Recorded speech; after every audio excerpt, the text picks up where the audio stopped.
The views on a Breath of Fresh Air podcast reflects the parties involved, and we encourage you all to use it as a conversational tool that will lead to personal studies of your own. Hallelujah, hallelujah,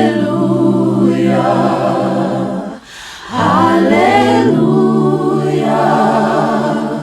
hallelujah, hallelujah. Welcome to a Breath of Fresh Air podcast. Here with your hosts, Earl Roberts and Nakhaz Gay. As a young person, Christianity can be so foggy, like smoke in the mirrors and so unclear. But we're here to bring you a breath of fresh air.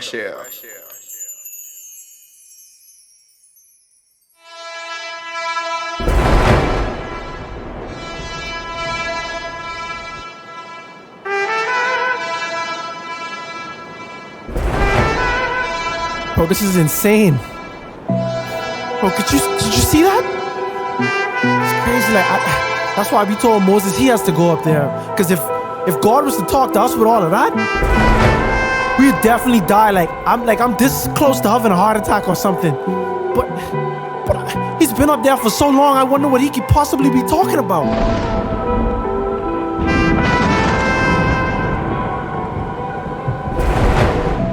Commandment number 10. You shall not covet your neighbor's house. You shall not covet your neighbor's wife, or his manservant or his maidservant, his ox or his donkey, or anything that belongs to your neighbor. These are the 10 Commandments.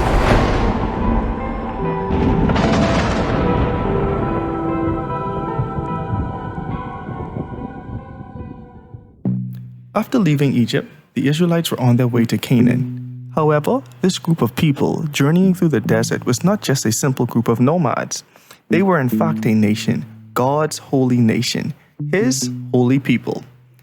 It was time for God to meet with His people and show them His divine glory and give them His divine laws. And all of this happened at Mt Sinai. In this episode, we are delving into the 10 Commandments of Exodus 20. Be blessed and enjoy.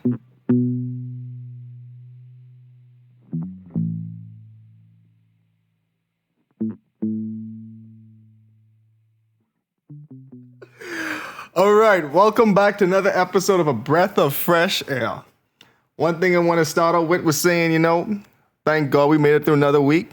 Hopefully everyone had a good week, and even if you didn't, know that, God still loves you, so smile. Amen. I don't know where I was going with that, but Amen. But yeah, man, just always be thankful for the blessings you do have in life, and on a serious note.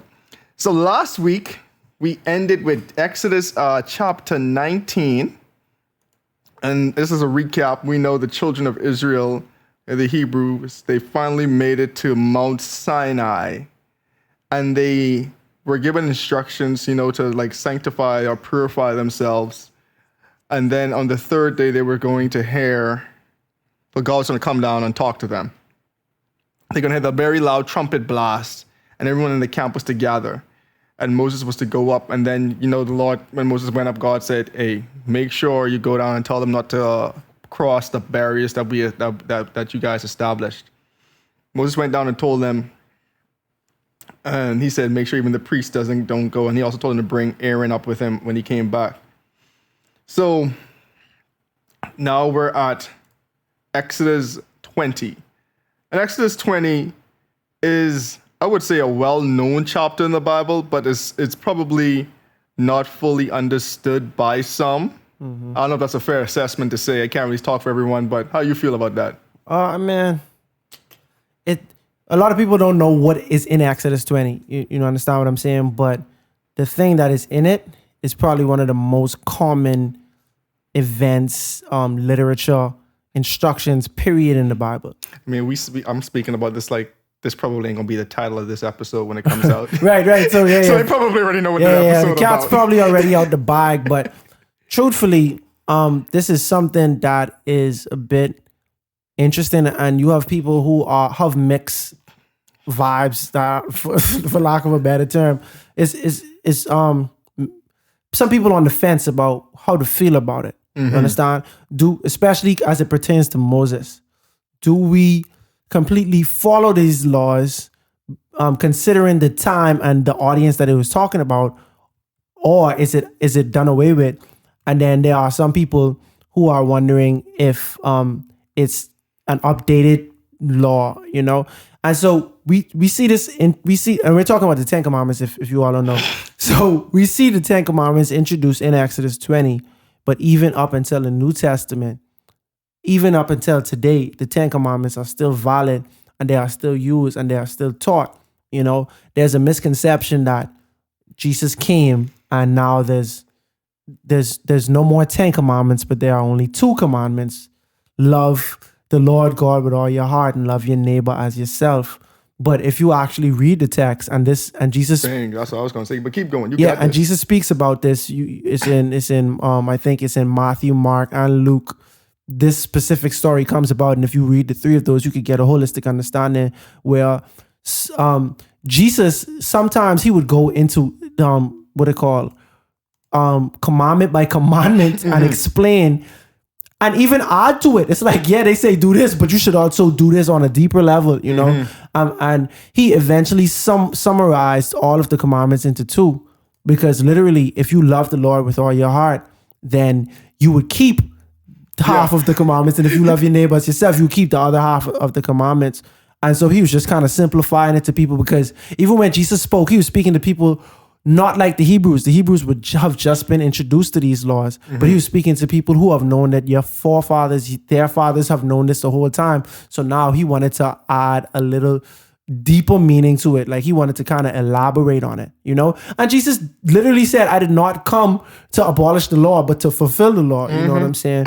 And like even in the text, like there's nowhere where God says like, okay, we're done with the 10 commandments. And sometimes people use half of that text to explain that, we don't have to worry about the 10 commandments. And in my personal belief, I believe this only applies to the 7-day Sabbath. Honestly, I feel like whenever people want to talk about not following the 10 commandments, it only has to do with the Sabbath. Because literally, nobody is going to refute. We're going to go through it. But the only commandment that is refutable to people is remember the Sabbath day. You're still not going to kill. You understand what I'm saying? You're still not going to have idols. You're still going to honor your father, your mother, bear false witness, etc. Like a lot of these are seen as like human laws, like that you shouldn't do. Like, cause some of the 10 commandments, even if you do it, you go to jail, like, thou shalt not steal. You could go to jail for stealing. Like at the end of the day, like this transcends religion, and it's just like a human moral kind of standpoint that people make. But when it comes to the Sabbath, this is something that is, if you love the Lord God with all your heart, you would keep this. You understand what I'm saying? God identifies himself in this, and he gives some context to this law that he does not give for any other law. And I personally feel like this is the law that is compromise without remorse out of all. Of course, I feel like, in my personal belief, I feel like thou shalt not lie or thou shalt not bear false witness. That's probably broken the most. He's trying to go through all of them. My bad. I just on a little tangent, but I feel like that's the one that's broken the most. You understand what I'm saying? But at the same time, when it's broken, nobody's going to stand out and say that what I did is right. You still morally know this is right or this is wrong. But when it comes to the 4th commandment, I feel like people tend to want to be more lenient to that. So for this episode, we're gonna stick to Exodus 20 as our guide. We're gonna of course reference other things, but yeah. So this is where we're taking place, and this is the current state of the Hebrews. Last episode, we remember Moses was on the mountain. He told them, "Do not cross these barriers," and that's because this the famous story of when Moses and God had their moment on Mount Sinai. So now kicking off in Exodus 20, verse 1. And God spoke these words, I am the Lord your God, who brought you out of Egypt, out of the land of slavery. Just in case there was any misconception of who I am who is talking to you right now. Commandment number 1, you shall have no other gods before me. And I think this is interesting because if you think about what we've experienced, so it's only been 3 months since they've been in the wilderness. But during those 3 months, we've heard them talk about gods multiple times. Even if you guys were, or even if anyone was on the fence about our episode on the plagues, where we were saying those plagues were a direct attack against those gods, you can see where Jethro was praising God, because he was like, man, now I know that God is really more superior than these gods. And now the first thing that God says, so here we have God. He spoke to them many times and say, hey man, if you listen to me, I'm not going to give you plagues. If you listen to me, I'm going to make sure you guys are prosperous, etc. But now he's laying down laws. And the first law is to not have any other gods before him. You understand what I'm saying? And he then elaborates some more, but I feel like this is important. This is the first thing that he mentions, because you have to think about the audience who he's talking to. They just spent so much time in Egypt. They worship false gods, bro. Even now, bro. Even now. And like, there are many definitions of gods. Like, anything that you put over God, or anything that takes you away from God, is a god to you. That's what I was going to get into more, because like we got to realize, like, man, anything we devote our affection, our time, our energy towards, that almost could replace a God in our lives. Like, God is saying, bro, nothing in your life should come before me. Like, when even going back to what we were saying before, and from the verse in Matthew, like, love the Lord your God with all your heart. But what are you loving? Because people tend to put other people on pedestals. They tend to give their time and energy towards their job. Your job could become a god to you. Your family could become a god to you. So I don't even want people to be thinking about idols and even foreign gods, but even stuff in our everyday lives can become gods to us. So go for it. Like, I watched a video of a pop sensation performing, and you see these people, they pass out. Like, they literally worshiping the guy. And sometimes they use that word. My fiance, there's been times when she's had some very, very viral moments, and people greet her as a god, like in terms of, like, you know, like how the Bible does mention that we are gods, little g. You understand what I'm saying? But small g, to let you all know, we're not talking about a deity. You understand what I'm saying? But they greet her as some type of deity sometimes, and she would refute that. I'm not that. But they're like, oh, you might not know, but that's how we see you. Think about American Idol. You understand? Like, just the words we use. Oh, that person is my idol. You look at people like famous basketball players or scholars or anything, and that's your idol. Think about what you're saying and why you're saying that. You might literally mean that. You might worship that person. Like, you understand what I'm saying? And now think about how you look at them compared to how you look at God. You fainting when you see Michael Jackson on stage. Do you have that type of euphoria for God at all? You understand what I'm saying? And I like your point too. I mean, I don't know if you was finished with it. I'm saying, but this even rolls so perfectly into commandment number 2. You shall not make for yourself any image in form of anything in heaven above, or the earth beneath, or the waters below. You shall not bow down to them or worship them. For I, the Lord your God, am a jealous God, punishing the children for the sins of the parents to the 3rd and the 4th generation of those who hate me, but showing love to 1,000 generations of those who love me and keep my commandments. This is commandment number 2, closely tied to commandment number 1. Now, commandment number 1, don't have no other gods before me. Commandment number 2, piggybacking off of this thought, guess what? Don't create an image of nothing to even say it's representing me or anything. Don't bow down and worship it. Don't idolize it. Nothing. Let's think about that though, bro.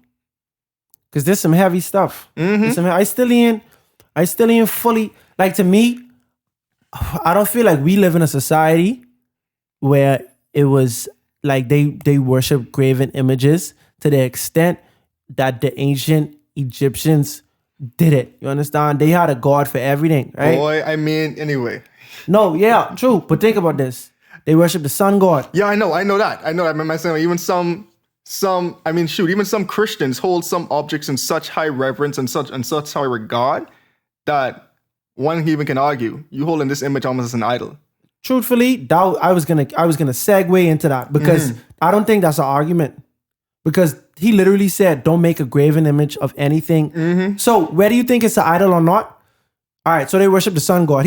God just said, don't make a graven image of anything in the heavens above, on the sea beneath, or on the earth, etc. Right? So there were times when you make a you make an emblem that resembles the sun. You worship that sun. You literally worship in the sun. Sometimes in the Bible, when they speak of the heavens, sometimes they speak about heaven where God resides. Sometimes they think about the sky. Sometimes they're talking about the solar system and the galaxy and outer space. When we're going back to creation, God created the The heavens, and the earth. You understand what I'm saying? And so there are people who did that, right? But God taking it a step further. Don't make me. You understand what I'm saying? If you could, granted, if you could even had the ability to draw how I look, don't make an image out of me. You understand what I'm saying? So whether you call it an idol or not, God just say, don't do that. Nothing in the heavens or earth. Don't even do that. So now I'm thinking about things so much differently because I never dissected this like this and I feel like considering what we just experienced in the land of Egypt and our journey through here, it makes me understand why this is so important now. Because literally, they didn't know no better, right? Because they was just living in that. And we know better, but at the same time, I just was in the jewelry store yesterday. Literally yesterday, bro. And I was thinking, I'm like, man, if I was to get a gold chain, what type of pendant would I put on it? Because you know how, it's just part of the culture. You have a chain and you have a pendant to go with it, right? What pendant I gonna have on it? You understand what I'm saying? Am I gonna just have this or that and the third? But you know what the most popular pendant is? Jesus piece. Jesus piece, as they call it. I look at this guy and he resembles some actors who I've seen. Not gonna call any names, just to be honest. And I don't have no proof, literally no proof, no biblical proof or evidence that this is how Jesus even looked. That's number one. And number two, let's say it was spot on. Granted, a lot of them look different. Just to be clear. But man, if you look at some of the paintings and some of the images on these jewelry, even some of the paintings themselves, you're like, this guy is changing. But y'all make Jesus look bad. Today, some Jesus be happy, some Jesus look like he in pain, like the thorns really in his head or something like that. Oh boy. Whoever that white man is, who they have on the jewelry, that guys go through it a lot. You understand what I'm saying? A range of emotions they captured forever. I'm telling you, bro, they encapsulate it, they put it on a chain, right? And so I looking at that, right? And I thinking about it wow, even if this was how the guy looked, God literally saying, don't do that. And then he go on to say, I'm jealous. It's not the same. It's not the same. Me, bro, I had a situation where someone was taking my song and performing it as if it was their own. It was still my song, bro. This still represent Jesus, but it ain't Jesus, bro. It's literally why you worshiping that or why you representing that when you could be giving your attention to God, because that's essentially what God is saying. The fact of the matter is people were still listening to my song. They were still getting my message across, but it wasn't me. You understand what I'm saying? I wasn't even jealous, I just was upset. I felt like somebody robbed me of a moment. You understand what I'm saying? So I can see where God's saying, bro, every time you all get this thing, I understand your heart in the right place, but I'm telling you, do not do it. I'm telling you, I'm verbalizing this. I'm not leaving this up to chance for you to think. I am verbalizing, do not do this. Do not make any images of anything in heavens, not even of me. And then when it comes to the earth, these things I make, don't worship these things. You understand what I'm saying? And then some people just might ask why you think God might be so jealous of this, or why is it a sin or breaking a 10 commandment to make a graven image? And speculation completely, but still think about it now. If you have the ability to make the image of God, it's kind of watering down what God's image is. Because now you're saying, oh, okay, I can make this. Jesus piece, I can make this. So you kind of lose respect and adoration for the actual creator. Tell me this. If you can make an image of God that you have to worship, how are you not God, bro? If I could make this thing for someone to worship, bro, I created this object. You understand what I'm saying? How am I not the God? You understand? That's like God worshiping us. Literally, bro. You understand? It don't make sense, bro. It don't make sense how I am the all-powerful one, right? I actually even given you the materials for you to make this thing, bro. And then he get this thing that you made getting all the attention.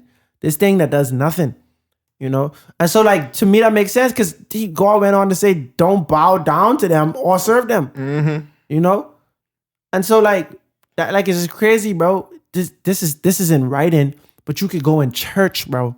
You could go in the house of the Lord, right? And you can see an image of God, right? An image of what should be Jesus, right? Some churches, You can see an image of all type of people, bro. You can see Mary. No, straight up, bro. You can see Mary. You can see Joseph sometimes. You can see this saint, this da-da-da. When I was in the jewelry store, it was an image of this guy they call Lazarus, bro.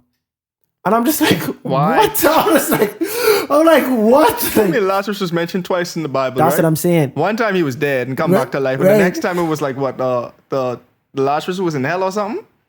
Oh, the yeah. rich man and Lazarus. Yeah. When True, the rich true. man was in hell. But I'm So like he wasn't even this guy didn't even have a role in the Bible for real. Like he didn't even really get to talk or do nothing for real. You understand what I'm saying?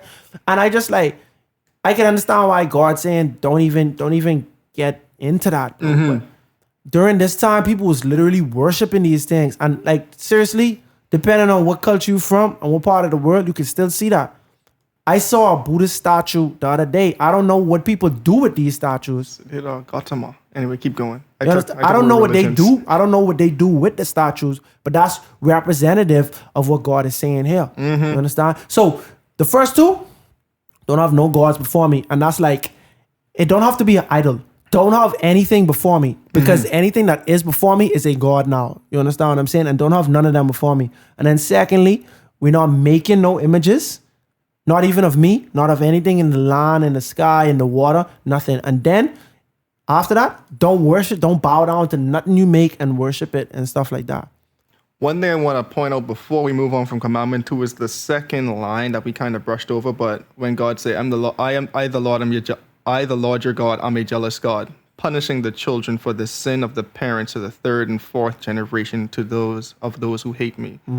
And I just want to point that out too, because your children learn from example from the parents.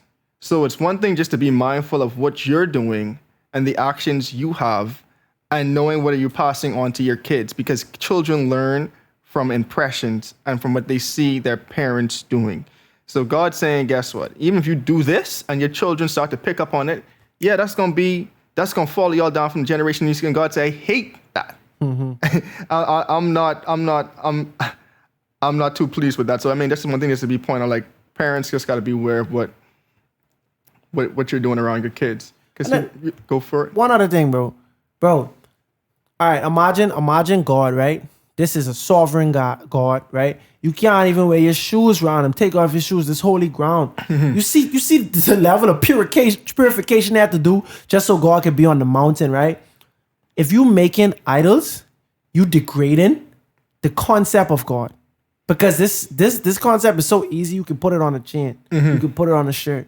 You could do this. You could paint it. You could approach it.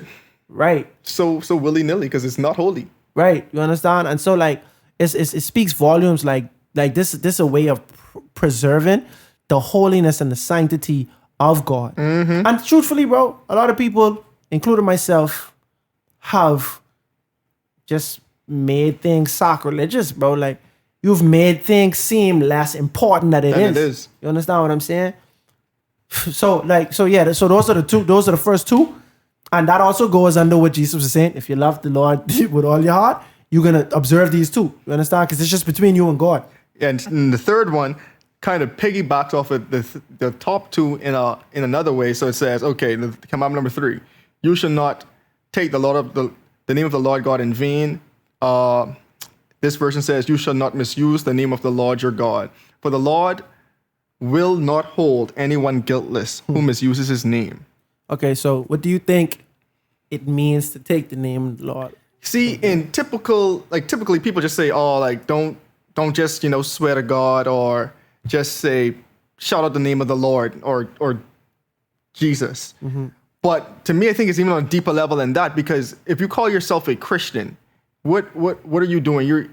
You're shining, you're supposed to be shining God's light. So now you're taking on the name of God and people identifying you as a Christian. But now if you say you're a Christian, but you seem to hurt people,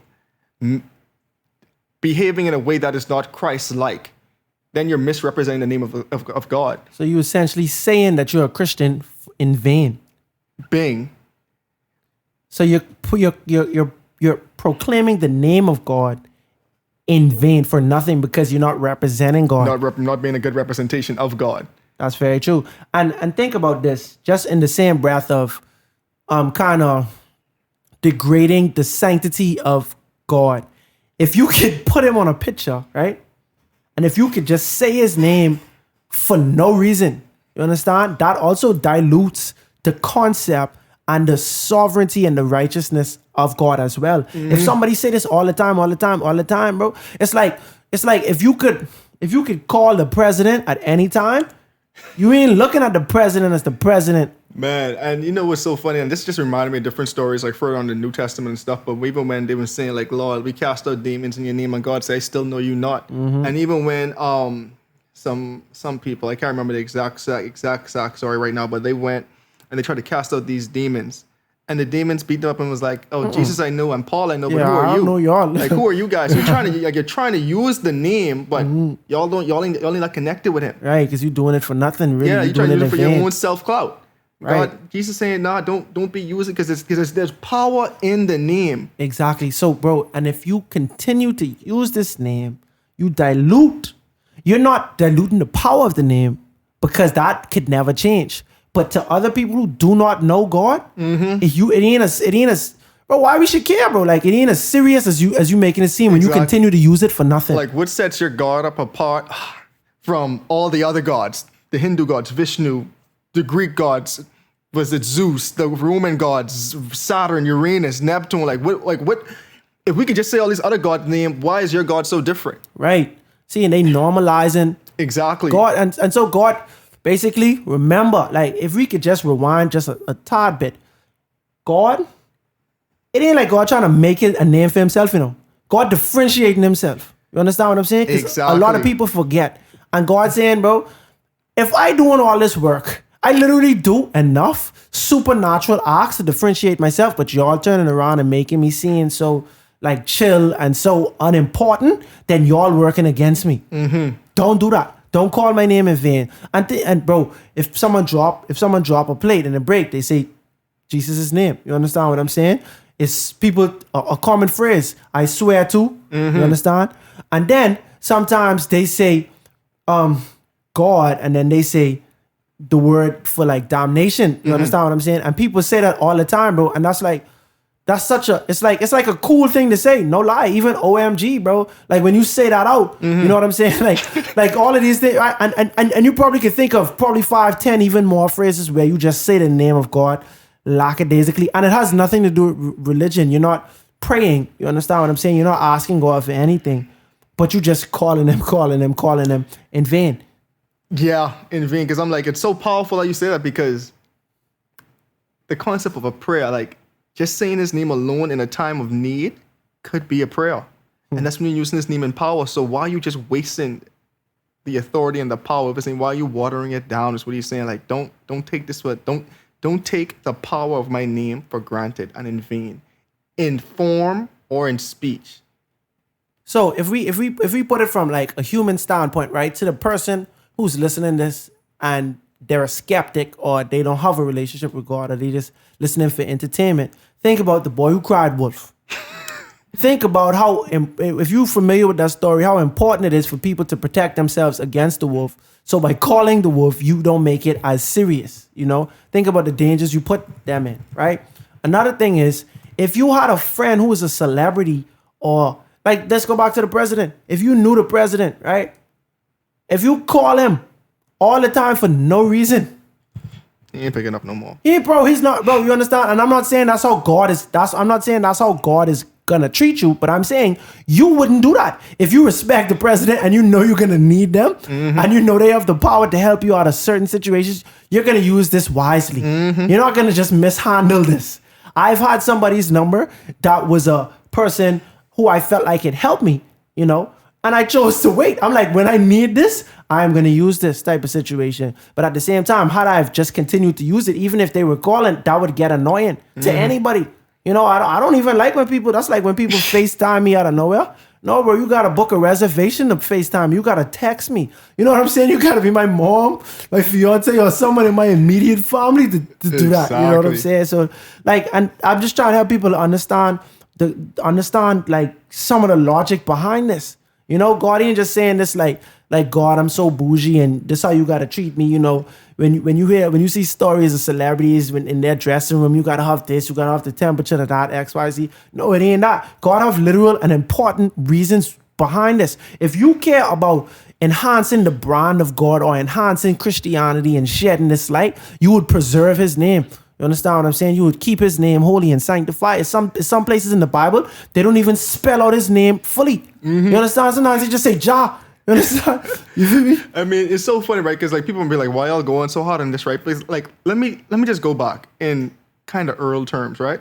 And saying, this is how God could have introduced Himself to Moses, right? In Exodus 20, verse 2, He said, "I am the Lord your God who brought you out of Egypt, out of the land of slavery." You know what God could have said? "I am God, Jehovah, the eternal, self-existent, uncreated one, Himself the source and sustainer of all, who alone is entitled to all supreme reverence and worship."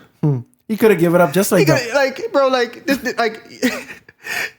it's like we're trying to, like, you know, defend God, but in a sense, God's like, bro, I don't need no defense.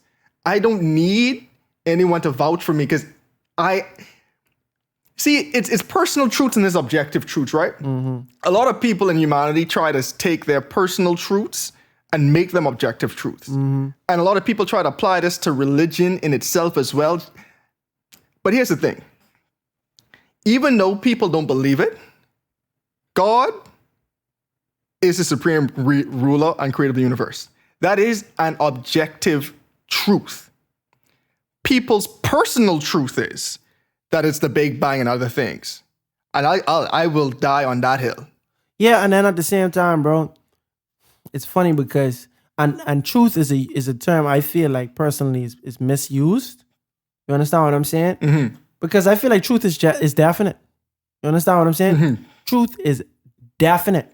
So my truth, when someone say my truth, if it's not truth, period. Because like it's only objective truth. Bro, you could say my perception. Exactly. You understand what I'm saying? But that people say perception is reality, but it ain't reality at the end of the day. No. Someone can perceive you as a thug. That don't change the truth. You could have never committed a crime in your life. You could have never done anything to have the name thug. But if someone perceives you as a thug, my truth is you're a thug.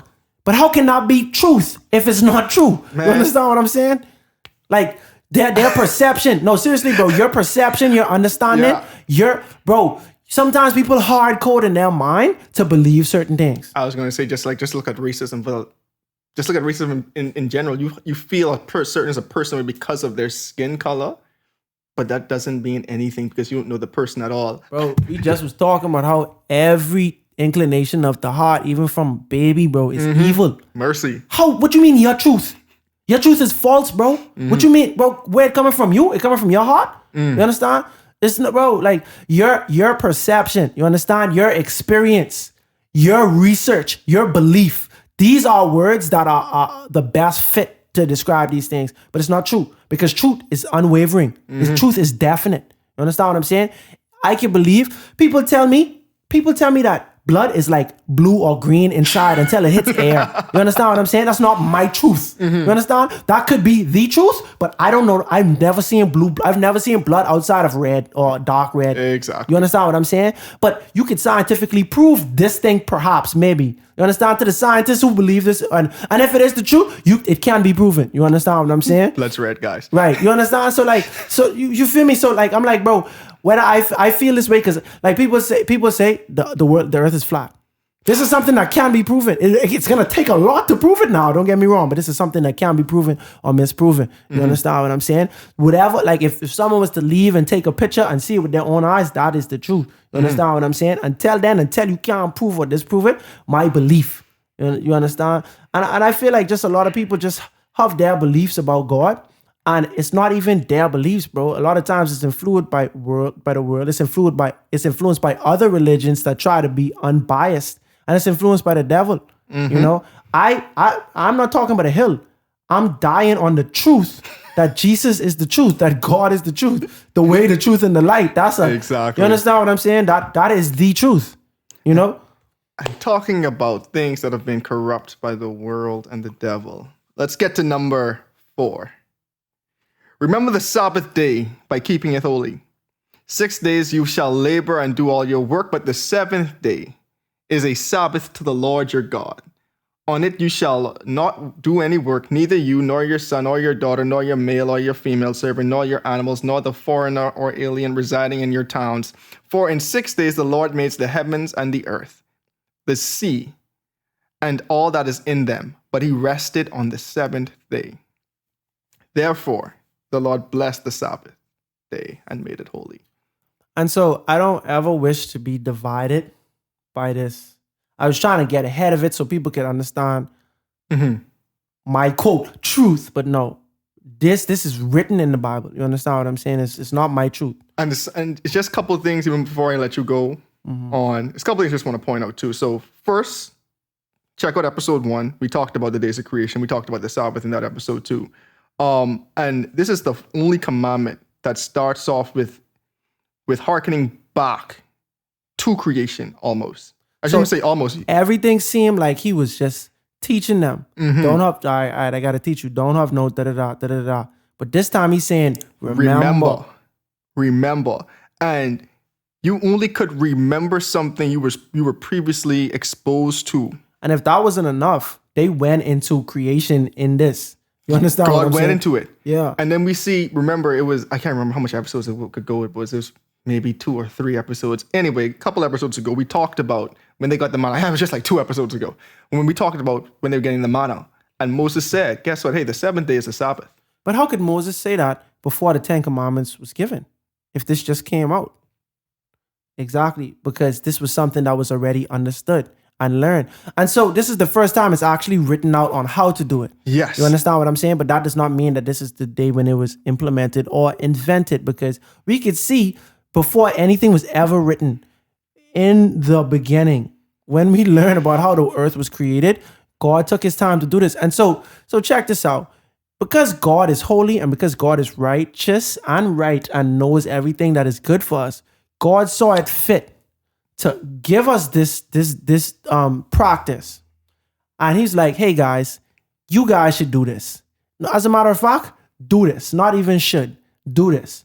And so people have been doing this, but now we see where God's people have been pushed and went through all type of just different lifestyle changes, and they were slaves, and they had to unlearn and learn a few things. So God is saying, hey, remember this.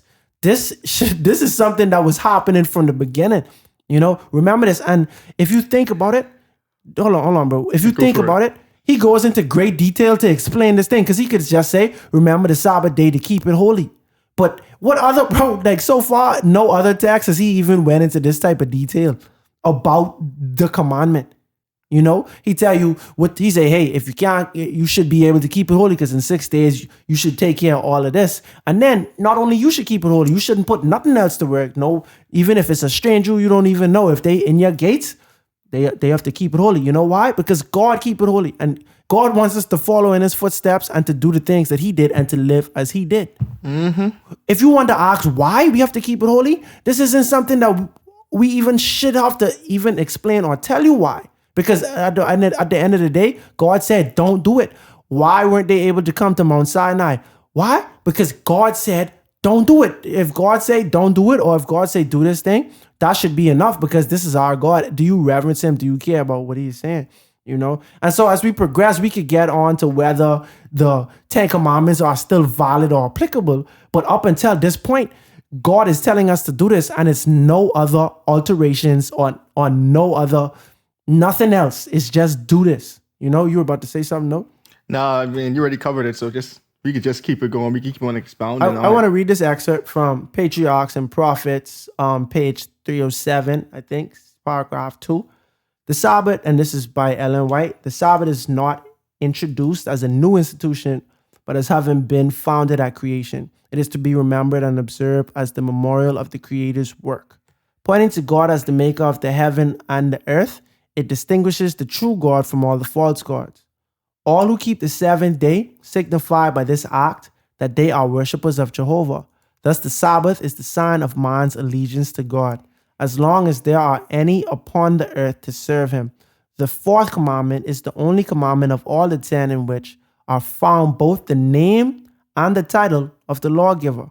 It is the only one that shows by whose authority the law is given, Thus, it contains the seal of God, affixed to his law as evidence of its authenticity and binding force.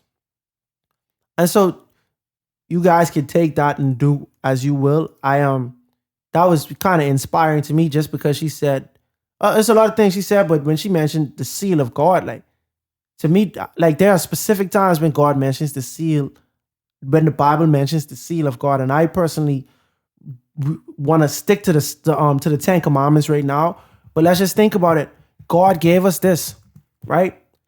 Now people worship on another day, right? But we shouldn't get caught up on semantics. You can worship on any day. Which day is being kept holy? Which day are you reverencing as the Lord's day, and why? God gave us this day because he kept this day, but the Catholic Church changed the day of the Sabbath to be the first day. And this isn't something that is debatable. This is something that you can research, and this is something that is not hidden. You understand what I'm saying? And so I'm not here to imply what is the punishment for doing this, or why it is bad, or if it is bad at all. I am here to say that the fourth commandment clearly states to remember the seventh day. The seventh day is based in layman's terms, it's Friday at sunset on the day of Friday up until sunset on the day of Saturday, that full day period. You understand what I'm saying? That is the seventh day, and that's what God wants us to keep holy in the fourth commandment. Yes, sir. And just to give piggyback off of that, just in the last part, because in creation, evening came and then morning, and then that was the day. So that's why he said from evening to morning. And I mean, maybe we'll do a Sabbath episode one of these days. I think it's needed, bro. Yeah. I think it's definitely We'll do a Sabbath episode and actually break down the Sabbath. There's just so much different stuff about, like, okay, how we know it's the seventh day. And I mean, if all of you believe in Easter, we know why Jesus had to be taken off the cross and rushed and buried, and I'm just placed in the tomb, and why Mary, those were trying to go in the tomb Sunday morning because they take him down for the Sabbath. And then at the same time, bro, where in the New Testament does it even imply that they celebrated or worshipped on the day that Jesus resurrected? Where does it even? No, seriously, bro. See, because when I speak to people, I don't like to bring up the Sabbath, bro. I try my best not to even talk about it. But if you introduce it, I am not gonna just ignore the fact. You understand? Especially if we having a conversation as adults, like emotions out of it. Like, you understand what I'm saying? And it's commonly said that this is because people do this because they want to, like, just remember the day that he risen. And that's fine. Remember the day that he risen. But why? You understand what I'm saying? Why are we taking away from one day to the day that he risen? And who told you to do that? Because, bro, this God that we're seeing in the Old Testament, this God is strict. I'm telling you to do this and do this. You understand what I'm saying? There's no gray area. There's no in between type of with these type of situations, And so think about why you're doing this. Like, in all seriousness, think about why you're doing this. I am struggling to read through the book of Leviticus because I'm like, there are things that I do right now that the book of Leviticus says not to do. But Nakhaz, why are you doing this? And now, why was God saying to do that? You understand what I'm saying? And so, I don't understand how I don't understand how this is the only law that is compromisable to everybody. Like, someone just straight up changed it, and you just like, okay, yeah, that's cool. You know what I'm saying? And it's one thing if you don't know, but if you do know and you have the ability to research, like, then you have to ask the real questions. Because I don't want to worship in a religion where some things we just don't talk about. And we see that in all of our denominations. The denomination that you and I were raised in, we see a lot of times they don't want to talk about sex, bro. Why? You understand what I'm saying? Why should stuff be quiet, bro? Why should it be silent? I found that in my personal job at work, when I ignore stuff instead of asking the questions to understand exactly what I need to do, I end up making my life harder on myself. I end up digging myself into a hole. It's better to be completely aware of everything than to be in the dark and moving out of willful ignorance, And so that's just my piece on this. And as you all can see, I'm kind of passionate about this. But yeah, as we should be with all of these commandments and everything that God says personally. All right. Number 5. Honor your father and your mother. so that you may live long in the land. And the Lord is giving, honor your father and your mother so that you may live long in the land the Lord your God is giving you. Yeah, man. So I was talking to somebody recently, and they were asking me if I am familiar with the fifth commandment or their father and their mother. And I was like, yeah, I'm familiar with it. And then he turned around and asked me, so what was the prerequisite of honoring your father and your mother? What does the Bible say? Like, does the Bible say, like, honor your father and mother if they're good to you or if they're in your life and X, Y, Z? You understand what I'm saying? Mm-hmm. And like, that really blew my mind, because I'm like, I really want to listen to God, but if I have a bad relationship, you understand what I'm saying? Like, how should I maneuver through it? And then you just gotta think about how to honor. You know what I'm saying? And I'm not here to speak on very complex situations. You know what I'm saying? But despite what the relationship is with your parents and what you feel like it should be, the word honor is important here. You know? And the Bible don't say honor if they get you everything, if you all have a good relationship and X, Y, Z. And so there's something that I personally struggling with, you know what I'm saying, with the honor my father and my mother thing. Because I'm just like, man, that's crazy. Like you want to take care of people who took care of you. You understand what I'm saying? And then sometimes some people just forget what all has been done for them. Just in all honesty, like, your mom could have done a lot for you, but she might not have done everything for you. And then that one thing might weigh more than all of the good that, you know, she has done. And then you just like, man, I'm not going to take care of you. I'm not going to, you know? And so like, here God is making it a point to say, yo, these are your parents. You understand what I'm saying? You need to honor your father and your mother. With honor and respect. And I think one key thing is like, what, like how you asked, like, what does it mean to honor? And that's the powerful part. That like, what does it mean to honor? Because it could go with so many different meanings. Are you talking about just showing respect and authority? Are you talking about like guarding the heritage of the name? Are you talking about, you know, protecting them? It's like, what does it mean to honor? Whatever that means, but whatever God says it means, essentially, that's what He's asking you to do. And like you say, it's no prerequisites. And so like, to me, the way I see it is like, there's no need to be disrespectful. Like, you understand what I'm saying?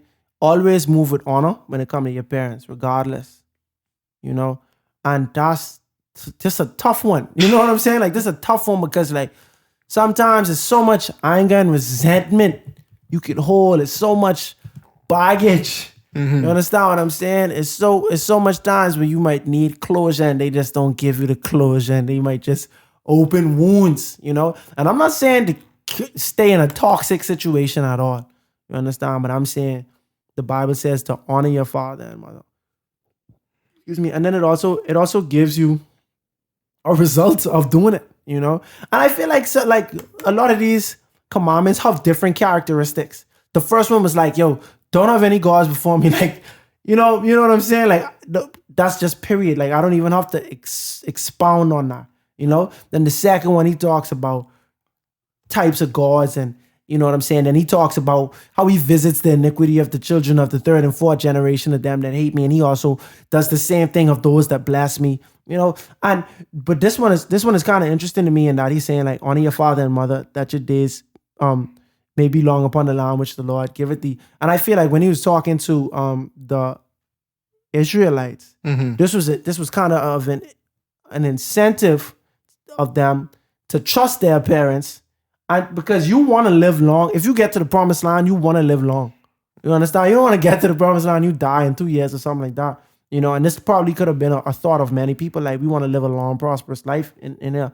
And God was saying, hey, you have to honor your father and your mother, you know, and that's something that carries on to us as well. And we see in Ephesians when Paul wrote, children, obey your parents in the Lord, for it is right. Honor your father and your mother, which is the first commandment with promise, that it may be well with you and you may live long on the earth. Right. And so that's why the Bible is so multi-layered, because here we have honor your father and your mother, right? And then we have Ephesians where he breaks it down a little deeper, and he say, obey your parents in the Lord. You understand what I'm saying? So it's not saying obey your parents to a fault. Because if your father, your mother is leading you to do against the will of the Lord, no, you understand? But you can still show them honor. You know what I'm saying? You can still show them honor and respect. And even when you think about like kingdoms and stuff, like, you might not like your king the king, like if you're in a monarchy, you might not like the king. You still show them a certain type of respect.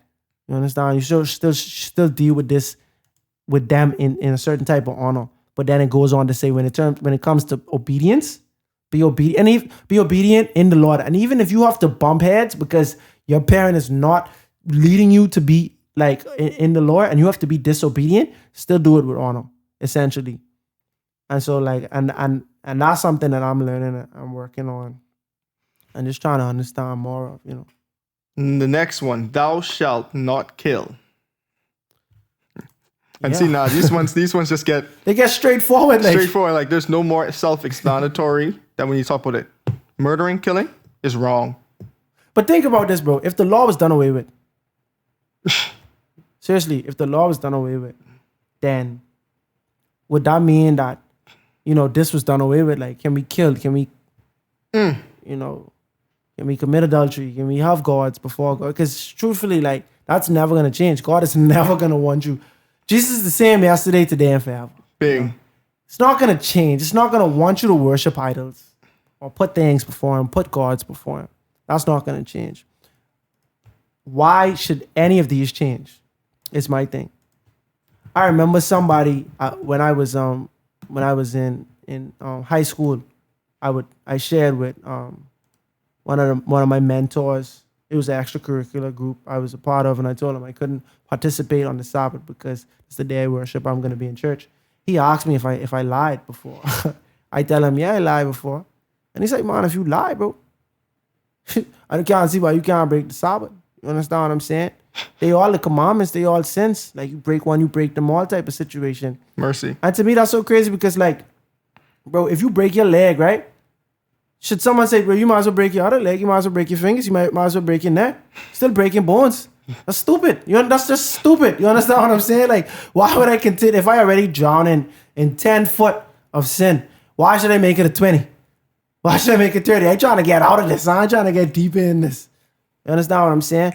And so like, I just want us to have a understanding of what is human ideology, what is bound in our hearts, and then as opposed to what God has said.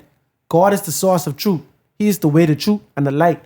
You understand what I'm saying? And so what God says is the truth. We don't have to think about this. You know, this is a righteous man. We can't fault. This is a righteous God. We can't find no fault with God. So when we see thou shalt not kill, there's no, and in the Bahamas they say slap up. That's when you unnecessarily explaining something or talking too much, bro. God ain't slap up with this. Thou shalt not kill. That's it. Simple. That's it, bro. Why should I explain that? You shouldn't have to explain that, but it's certain commandments where God came and he gave additional context. Y'all worshiping idols. Remember, your fathers and your forefathers and whatever is worshiping idols. I visit the iniquity of those that hate me. Because you showing me you hate me right now. And it's iniquity if you continue to do that against, knowing the truth. When you continue to sin, continue to sin knowingly and make this decision that it's no longer sin, it's now iniquity. You know? So, thou shalt not kill. I don't know if we have to do a deep dive. I mean, we already do more than we needed to. Truly. Commandment number 7, right? You shall not commit adultery. Thou shalt not commit adultery. And so this one, I'm even going to read, is it Matthew? What's that 8? Remember Sabbath to keep it holy. Honor thy father and thy mother. Murder. So adultery is 7. Yeah, okay, 7. My bad. Had to go through the fingers just now. Yeah. Because what I looking at don't have the numbers neither. So, So Matthew 5, if I'm not mistaken. Hold on. If you want to say anything, you can talk. Don't mind me. Yeah, so where we on? Do not bear false witness against thy neighbor? No, adultery. Oh, adultery. Oh, that's where I'm getting confused. All right. Yeah, so. Oh, I got it. Okay. Okay. By saying to you, whosoever even look at this Exodus. Matthew 5 verse 28. But I say unto you, that whosoever looketh on a woman to lust after her hath committed adultery with her already in his heart. So right, this was right after Jesus explained the commandments, right? And how they were not done away with, right? So it's so funny because I don't know if that person knew he was opening a can of worms now. Because I think that might have been when he asked which one is the greatest one. And then Jesus gone through and give all the relevance of the commandments, right? But then he said, hey, Let me take it a step further for you all, because this is needed information. Thou shalt not commit adultery. Then he went on to say, but let me tell you this. If you even look at a woman and in your mind, you imagine you committing adultery with her, you have already sinned. And that's a big line right there, bro. You understand what I'm saying? That's big, because truthfully, you have to have okay, these commandments are given to us, right? But it's a love factor in it too. The Pharisees were keeping the commandments to a fault. They wasn't doing this out of love. They was doing this as a checklist. You understand what I'm saying? They was doing this as like a task or a chore type of situation. But you have to do this out of love. And so committing all of these commandments, and I'm going to use committing adultery as an example. If you do this out of love, you're not going to hurt. You're not going to hurt nobody. You understand what I'm saying? You're not going to break anybody's heart because they feel like they gave their body to you and now you're leaving them. You understand what I'm saying? And you're not going to cheat. You understand what I'm saying? It's just so much drama that we go through, because of this commandment. When we break it, it's so much additional drama. And I think about this all the time, and I'm like, yeah, that's why this is a commandment. Because it's like so much drama you could avoid. Now, if you're doing this out of love, if you married, man or woman, right? If you're married, it out of just doing the act, just as a checklist, you could say, I'm not having sex with anybody else. So you're not committing adultery. But at the same time, if you want to, your thoughts. If in your mind you thinking about it, you imagining it, Jesus is saying that's the same thing. And to me, that's where I get crazy, because now it's like just a tangent for a little bit. I'm on a weight loss journey. Not ashamed of that at all. So one thing is, you can do what you got to do to lose weight, but at the same time, you're going to end up right back where you started if you don't make a lifestyle change. And so thou should not commit adultery. You have to make a lifestyle change. You should have in your mind, I'm not going to think about committing adultery. Because this is when you truly fulfill this law. When in your heart, you don't have no desire for this. You shoo away the very appearance or the very thoughts of this thing. And truly, you could understand that. Do you want to be with someone and your partner is constantly thinking about someone else? Or even but to me, I don't even want my partner even once think about that while we together. You understand what I'm saying? I'm saying I'm not comfortable with that. And so I can understand where someone, my partner wouldn't be comfortable with that. Or probably no partner should be comfortable. All will be comfortable. You understand what I'm saying? Should be. Some people wear it like that. Yeah, you can't speak for them. Yeah, you understand what I'm saying? But no partner should be comfortable with that. Because truly, that's a betrayal of trust. You understand what I'm saying? That's actually a betrayal of, oath what you made with God. And before, yeah. You understand what I'm saying? So that's definitely understood. But yeah, Jesus turned it up a notch. You understand what I'm saying? Definitely. And then we get to number 8. You shall not steal, thou shalt not steal. And this one's self-explanatory too. We can see why. Why, if God blesses all of us, why do you have to steal? You're trying to say God. And if you trust in God, seriously, if you trust in God to be the provider of all of your needs, you essentially taking matters into your own hands, no pun intended. You understand what I'm saying? And we can see how that wound it up for Jacob, where he literally stole. And he paid for it. And things were stolen back from him. And if we was following Jacob, and we was vouching for him, when he was stolen from, we didn't like that feeling. You understand what I'm saying? So at the same time, we shouldn't even, of course, we didn't praise his decision to steal. We know that was a bad decision, but at the same time, you have to keep that fair at all times. Thou shalt not steal. You understand what I'm saying? And God was also speaking to your motives too. We see even the previous one was talking about the heart too. It's don't be taking advantage of other people if you know you have the upper hand. Don't overreach in a trade, don't overreach in an agreement. It's saying be honest. This can tie in the next one too, but just be honest.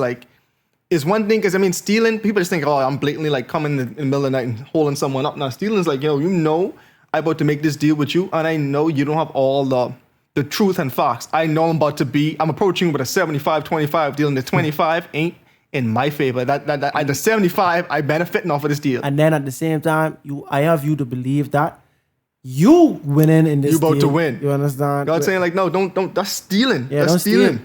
Let's be real. And it's so funny because I had a kind of different definition of stealing all my life, and it has nothing to do with like spirituality or anything like that. I was in the skating rink one day, and I sat down. The skating rink was empty, by the way. It was like 10 people in there, max. Like might have been 5, and I'm talking about even including the workers. I go and sit down on the bench to tie my skates, and I put my hand down on the bench, and I found a cell phone, and I was like, man, wow. I got a cell phone, right? Because I don't even think I had a cell phone at the time. I was like, man, I just found this cell phone, right? Like find this keepers type of situation. As soon as I look at the cell phone, this girl comes skating over to me and snatches it out of my hands, right? She's like, you about to steal my phone. I'm like, I'm not about to steal your phone. I found your phone. You understand what I'm saying? And so they were like, bro, that's stealing. And then my mom was like, how is that stealing? I found it. You understand what I'm saying? And so I asked the analogy. I say, hey, so if I find $100, did I steal that? You know what I'm saying? The $100 belongs to somebody, you know? And so like it had to be broken down to me that was stealing, bro. Because like at the end of the day, you taking something from somebody. That person had lost their phone, you know? And so like, and I'm just like, what? I didn't, you know what I'm saying? Like I thought stealing was if I go on her purse and take that out. They had to hit my boy with swiping, no swiping. Exactly. And I was just like, first of all, this was my friend who told me that, right? And you didn't know I was about to steal it. I was just looking at that with the intent to figure out how this can be my phone. You understand what I'm saying? The intent, and that even goes back to showing what we see in these other commandments too, is saying like, the intent, which you already purpose in your heart. And I mean, man, I think it's in Mark when you say, man, like the thoughts is what defile you from the heart is what really causes you to sin too. I mean, I'm gonna find that verse, but you can keep going. Yeah, so so they educated me on that. I was like, oh yeah, and then I think about it, I was like, I could see how that's stealing. You know what I'm saying? But like to me, I just felt like that was just kind of like misfortune. Like you lost your phone. I didn't have nothing to do with you losing your phone. I just so happened to find your phone. You understand what I'm saying? If I find $100, should I leave that on the floor? Should I go and return that to the police or something? With the idea that they're probably gonna steal it, or, you know what I'm saying? So I just was like, all right, I understand because here it is. I disadvantaged somebody. They assisted me in that, but I made it definite that they're not gonna have their phone. You know what I'm saying? So I can see it as stealing, you know? And thou shalt not steal. We should think about that in a more broad sense, you know? And back to what you were saying, like don't take advantage of people. You know what I'm saying? Don't take something, even if it's Bill Gates and he probably would not notice $10 missing. You understand what I'm saying? Like you shouldn't do that. God is saying do not do that. Because at the end of the day, do you look at God as the source of your prosperity and your success? Do you look at him as that? Because when you steal, you're saying, God, you can't do it for me, or you ain't doing it for me. You know, so I have to be my provider. And we can see where God wants us to be fully reliant on him, you know, because he knows best and he knows how best to orchestrate these things, you know. And so, yeah, definitely thou shalt not steal. And so moving on to the next one, we have thou shalt not bear false witness against thy neighbor. Hold on, bro. I mean, not even to my Bob, but I was just thinking about something. I even found the next verse. Yeah, I even found the next verse that I was like, remembered too from Ephesians. And even why God's saying don't steal. But anyway, I'm gonna just read it from Ephesians 4:28. Let him who stole steal no longer, but rather let him labor, working with his hands what is good, that he may have something to give to him who has need. And God's saying, but like, everything in life has a price. Why are you just trying to snatch from someone else who earned it? You see, they say instead of stealing, just go work. Try to make an honest living. You have to resort to this. Because, I mean, I already have provisions for you to make money. Be able to provide for yourself. Why are you just trying to snatch away from someone else's hard labor? Why are you trying to come up on someone else through deceitful methods? Bro, imagine a world where people didn't used to steal, bro. That's so crazy because I hate the feeling of being stolen from. I sincerely hate that feeling. Because it feels the feeling, it's a deflating feeling. Because you're like, I just worked so hard for this, just for someone else to snatch it away and get a come up off of me. And I got to work again to replace, just to break even. I have to put in the same amount of work to make that. Like if someone steals $1,000 from you, I got to put in $1,000 worth of work. Whatever that is, I still got to put in that $1,000 worth because I have to make it back. You know how much spreadsheets I had to go through for that $1,000, bro? You just take all them spreadsheets away from me. You know what I mean? Like, so that's crazy. I really just hate that feeling, bro. Like my mother tell me hate is a strong word. I really despise that feeling. I don't like that feeling. And that's one of them things where, you know, sometimes it takes you saying, what if this happens to you or happens to your loved one? for people to really understand. And that's one of them things where even if you don't feel like it's wrong to steal, think about how it feels when it happens to you. And you can understand why God tell you not to. Sometimes it'll be like, how would you feel if it happened to your Grammy? Right.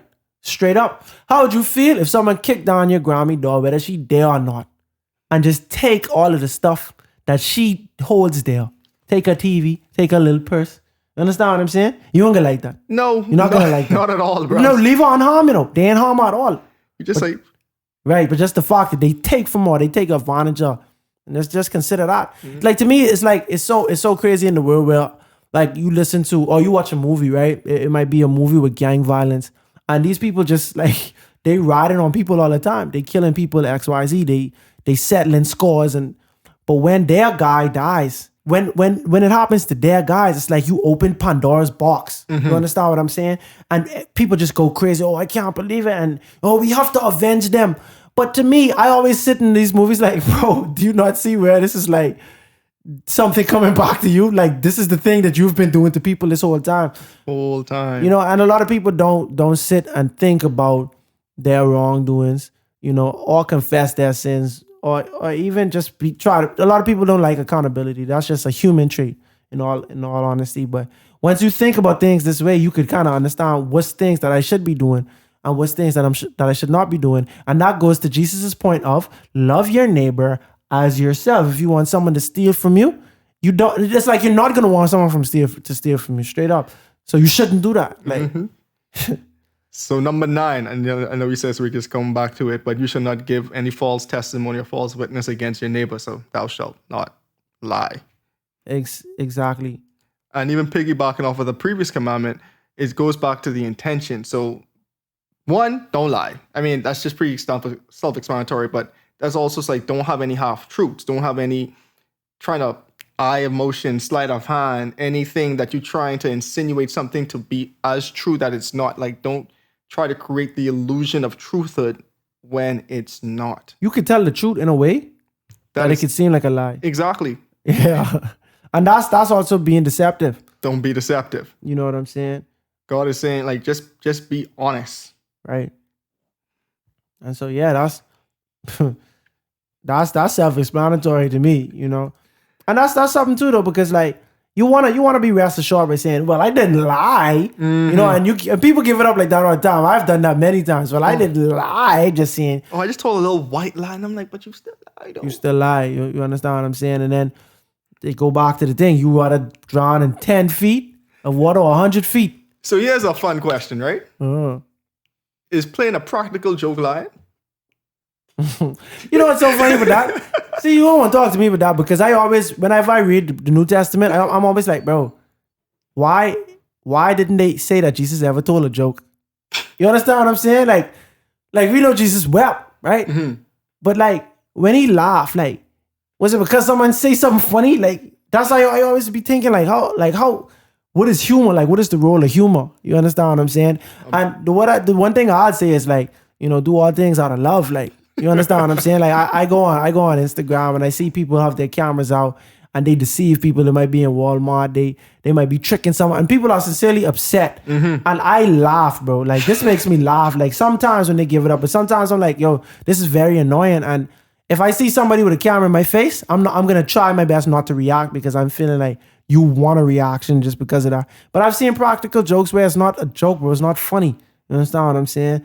And so like, I don't even know, bro. I don't even know where to stand on that. But at the same time, you have to live in a world where you know that you can't make people laugh without lying. You understand what I'm saying? Because you will have to lie for some of the practical jokes. You know what I'm saying? But you could make people laugh without doing that. It's like me and my art. I don't curse in my art. You understand what I'm saying? And people feel like it takes away. But at the same time, I still am able to create at a high level without doing this. Now it might add more shock value or it might just be a shortcut to getting emotions out of people if I did that, but at the same time it's not necessary. And a lot of times like when you try to just follow God and you try to do the right thing, it's the path less traveled, you know. So I said I'll just put it out. I can't say if it's right or wrong. I just know some practical jokes I did not find funny in life, you know. Yeah, so now we get to commandment number 10.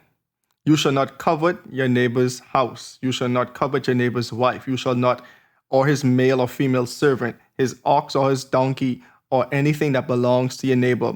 And what makes this commandment so special as a catch-all? It deals directly with your heart at this point. Like all of them was like, kind of outward stuff, but it's really coming attacking at your heart. Like I was even like, I remember like when I was growing up, I was like, what does covet even mean? I remember you were saying like thou shalt not covet. I'm like, wait, what is covet? Yeah, because nobody even uses that word. Like what is covet? But like, I mean, the Hebrew word literally is like hamad, and it really means like desire. Like you jealous of to pant after, bro. Like is one thing to just like want, but God's saying like, adultery is one thing. We're saying thou shalt not commit adultery. We're saying like, even if you think about it, but God's saying like you shouldn't even want. You shouldn't even have this strong desire. No, and in today's society, I think it's really something that we should lock on to more, be more aware of. That's why we want to say be more aware of, because especially in today's time with social media age, it's so easy to see your friend with a big house, your friend with a nice job, your friend making money. I could be real, and you bro. like, dang, I want that. I could be real, bro. And that's me just being completely transparent. Because that's just how I feel like I have to give it up. My fiance was on a run from the run started maybe mid-January, early February, right? And it was a moment. It was a viral moment. And when things are going viral, you get a sense of, you start to feel giddy, like you start to feel euphoric, you start to feel bubbly. I'm sincerely happy for her. Completely happy for her. But at the same time, I looking at my own and I saying how I could get that. You understand? This her moment, This her moment. And I happy for her, I ain't hating. I doing everything I need to do to support her. But in the back of my mind, I want to experience that as well. And it's a common phrase where people say people want you to do good, but they just don't want you to do better than them. Mercy. I cannot lie, bro. I felt like that. And this is my own fiance, bro. Like, imagine how crazy that sound. Imagine how crazy I felt. And I had to pray and repent. I had to ask God, help me, take this away from me. Seriously. And then what's so funny? It was the first week her stuff went viral. The very next week, I went viral. The very next week. And I didn't feel, granted, hers went super viral, like super, super viral. But mine went viral as well. And I didn't feel jealous no more. I didn't feel like covetous no more. Because at the end of the day, I was just in a rut. And it was hard for me to see somebody living out something that I desperately wanted even before she had it, And so like, thou shalt not covet. This ain't an easy conversation to have. Man, I'm going to just read one more thing too from Hebrews 13:5. Let your conduct be without covetousness. Be content with such things as you have. For the Lord himself has said, I will never leave you nor forsake you. And that's the thing, bro. If you look at God as the source of all things good in your life, you're not going to steal. You understand what I'm saying? Whether you want to steal, whether you feel like you need to steal, you're not going to do it because you got to trust God that he can help you at his time, Because right now, you always want to be at your time. And I start to see myself going overboard, like, I got to, like, trying to do more, trying to force these moments for me. And it's not that I'm like thirsty for being viral, But I know that the more people see this, the closer I am to making a career out of this, or to even just getting my voice heard, or just to even just be at a new level. Personally, that's how I feel. Like I personally don't even care about all the attention. I don't want to answer all these people. I don't want to talk. I don't want to be cordial all the time, But just seeing somebody else live out what you want, that's not easy to do. And I can understand why God say don't covet, because truthfully, depending on how much you obsess over that could really cause you to make bad decisions. Right, exactly, bro. Because like your eyes see it, your mind starts to admire it and desire it, and then the will of the body tries to go to possess it by any means. And so much people think that I might not do the final act, but that doesn't mean you haven't sinned already. God's saying like be content. Be content with what you have. I mean, it's not saying like don't push for more aspiration, but like don't be jealous of your neighbor. Exactly. Don't be jealous. Don't want what your neighbor has. Don't even pay attention to your neighbor, basically. Because at the same time, we all on different journeys too. God's saying you don't know what I have set up for you. Same time, you might still have it better than them. They might have one thing over you. That one thing might mean so much to you though. But same time, you might have a happy love. Like, bro, even rappers and artists always talk about this. Like, you see this life, you want it, but at the same time, like sometimes they just want your life. Yeah, that's why you shouldn't be. That's why you gotta be content. Like, and at the same time, you gotta be content with what God what God give you. Because a lot of times, bro, the circumstance we in is by our own actions. God could have enlarged our territory if He had, like, think about the Israelites in their journey, right? Fast forward, with spoiler alert, these people who walking around right now, they're not gonna make it to the promised land. Spoiler, I know. This generation right here, what I'm talking about, this specific generation, not gonna make it to the promised land, right? But that's by their own doing. Now, if you look at other nations, they could have been covered at them. See, they in the other nations who about to get driven out of the promised land, they in there, and they could say, man, they in there, like, I wish I had that XYZ. But it's because of their own doings is the reason why they were in the circumstance that they were in. And a lot of times, we have no one to blame but ourselves. Truthfully, you know, and it's so crazy because God got into detail. You shouldn't covet your neighbor's house, your neighbor's wife, his manservant, his maidservant, his ox, his ass, anything that's your neighbor's. He just basically say anything that's your neighbor's. In Caribbean terms, don't watch no faces. None. Stop that. You understand? I see Earl with this. I ain't watching Earl. I watching myself. You know, if Earl have something. Let's say Earl have a type of house, like a house that I wanted, like my dream house or something like that, right? Don't watch Earl, because I responsible for getting my dream house. Watching Earl ain't gonna help me get my dream house. Mm-hmm. Just work on your situation to get your thing. Man, you know? and God said, like we said this a lot in Joseph time, but God really say, like, be humble and at the right time I'll exalt you. And God already gave you this promise too. And so He's saying, like, you don't have to watch the blessings that others have. You have the power to create your own and manifest and work. Like, just work at it. And God say, ask and it shall be given to you. Ask, move in faith, work towards it. It will be given to you. Stay humble. We say in the Bahamas, sit small until your name called. Yeah. God's got, like, all this ready in the Bible. So God's saying you don't have to go to these extents to desire, because I mean, once you start coveting, it breeds jealousy. It breeds theft. It breeds lying. It breeds all type of hatred. Adultery. It could breed anything. So much things. If you cover, like, God's saying, don't covet your neighbor's wife. You know what that can lead to? Adultery. Lying. It can lead to murder, bro. Don't covet your neighbor's ox or ass. You know what that can lead to? Theft. Yeah. Like this last one's like, bro, this really attacking the heart. Like, don't. If you don't do this, is a good chance you might keep the other ones above there. Same time, Jesus said, if your eye defile you, cut it off. Cut it out. That was right in Matthew too. Because he said, he went on to say, man, it's better you get into heaven with one eye or no eyes than to go to hell with two fully functional eyes, bro. Like, if it's your eye, if you have an eye problem where you just see and you just want and you just desire to a fault and you covet, then you better off without them eyes, like, straight up. You know what I mean?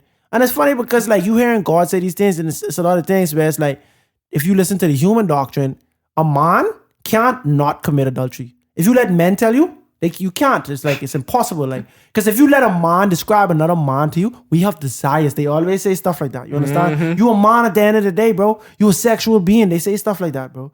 But then the Bible say, don't commit adultery. And that's where a lot of people have an issue with God, because they like, yo, you giving us rules that we literally cannot abide by. But that's wrong. You can abide by, but it's going to take self-control. You understand? It's going to take denying self. Power of the Holy Spirit too. The power of the Holy Spirit. You understand? In order to do this. But some people, like, their truth, back to that word, because I don't feel like that's the truth. I don't think God would not give us something that we cannot fulfill, that we cannot do ourselves. The truth of the matter is, you can be righteous. You can keep these commandments. Oh, you know, because Jesus himself came down and kept them. Exactly, as Jesus a human. himself came down as a human. Dealt with peer pressure. 40 days and 40 nights fasted before being led by the Holy Spirit into the desert to be tempted by the devil himself. Yeah, himself. You know what I'm saying? Yes. So Jesus' life shown that, oh yeah, it's possible. Yeah, you just gotta, a lot of times you just have to don't care. And, like, you know what? Something really kind of, like, motivated me a lot this year. I saw a celebrity write on Twitter, a lot of you all are not where you need to be because you're afraid of looking stupid. You're afraid that you might look stupid. I think that's how they said. Or I think they said because you want to look cool. And I had to tell myself, bro, literally, bro, you got to stop caring about looking cool. Like, to me, cool is a currency that only exists in a school. If you not in college, if you're not in high school, looking and being cool does not really exist. You understand? Because you could have somebody who is literally the corniest person by your definition. He could be a lame or he could be a loser by your definition. The minute he becomes successful, this person is cool. The minute he becomes a millionaire, he is cool.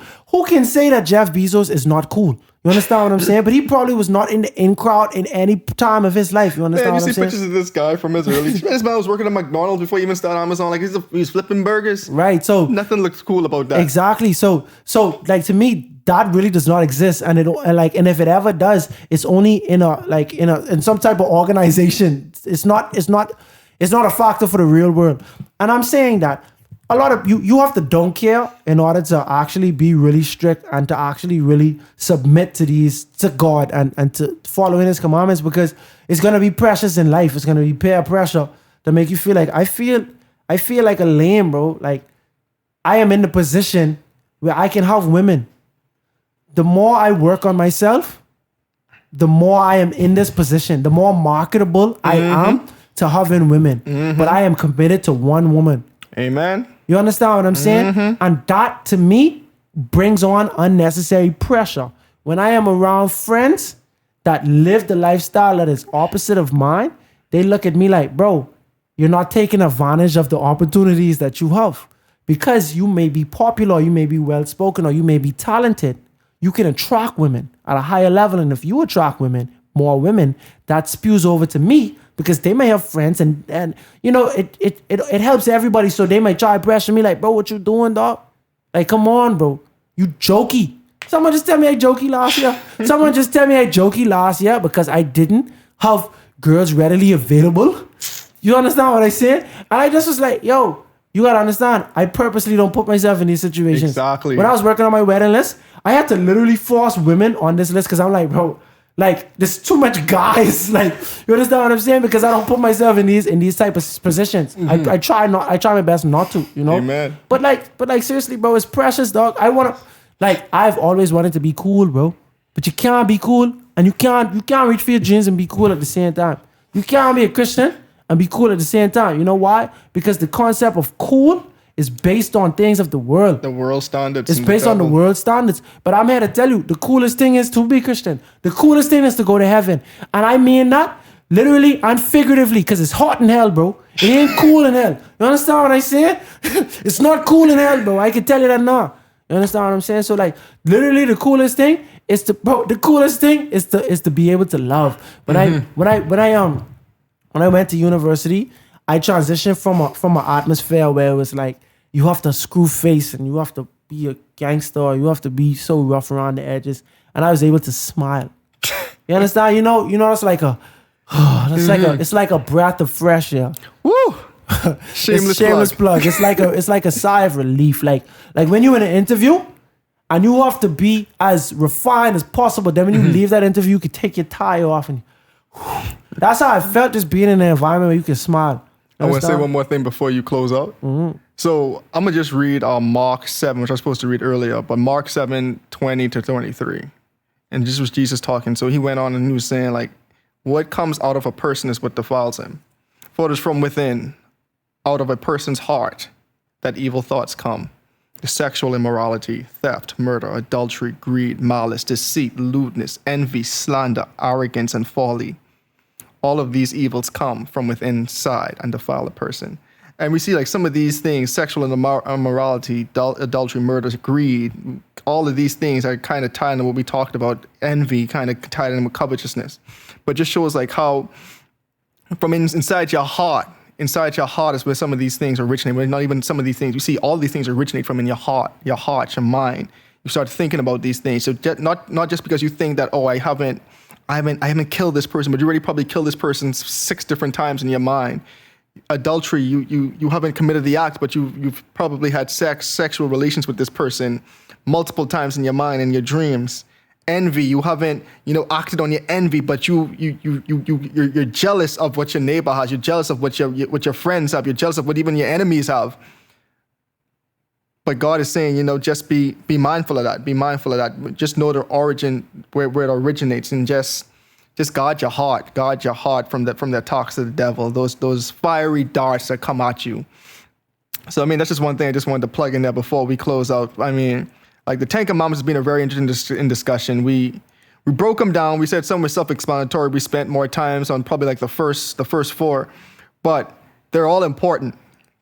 They're all important. Like Jesus did come to fulfill the law, but you got to understand what the original law was. And we see these laws, even though they're being, placed into stone now, we see God telling them to Moses, but these were things that the Israelites, all of them were kind of like, let me remind you of what my law is, because this law was passed down from creation. Now they're just like, we're saying like signed a contract, for lack of a better terminology, but actually putting pen to paper and writing it down. Like here are my laws. Here are the things that I want you guys to know. Like these are what I want you guys to do. But yeah, man, I'm gonna let you land this plane. Yeah, in conclusion of the Ten Commandments, from an Old Testament perspective, we can see where this was introduced, it was implemented, and it was to be followed. From a New Testament perspective, because a lot of people feel like the things of the Old Testament were very specific to that time, and it's understandably so, but not all things. Matthew 5 verse 17, this is Jesus speaking. Think not that I am come to destroy the law or the prophets. I am not come to destroy, but to fulfill. For verily I say unto you, till heaven and earth pass. Listen to what I am saying. Till heaven and earth pass. Mm-hmm. Right? One jot or one tittle shall in no wise pass from the Lord till all be fulfilled. Mm-hmm. Ladies and gentlemen, in layman's terms, this law standing still until everything is fulfilled. Until heaven and earth pass, this law is the law, not to be changed or anything like that. Verse 19, whoso therefore shall break one of these least commandments and shall teach men so, he shall be called the least in the kingdom of heaven. But whosoever shall do and teach them, the same shall be called great in the kingdom of heaven. And ladies and gentlemen, this was before Jesus even died. So when Jesus, as an alive man and God, had a chance to speak, this one of the first times he even speak on in the New Testament, you can see he even speak on the Ten Commandments. He's saying, but these things ain't changing. Until heaven and earth go, these things could be the same. And if anybody break these and teach people to break them, we could look at them as the least in the kingdom of heaven. You understand what I'm saying? And so, and then that's one time when they speak of, when Jesus spoke about the Ten Commandments. And then another time, which we alluded to, and probably one of the most common times, is I think it's Matthew 22, verse 37. Thou shalt love the Lord thy God with all thy heart and with all thy soul and with all thy mind. This is the first and great commandment.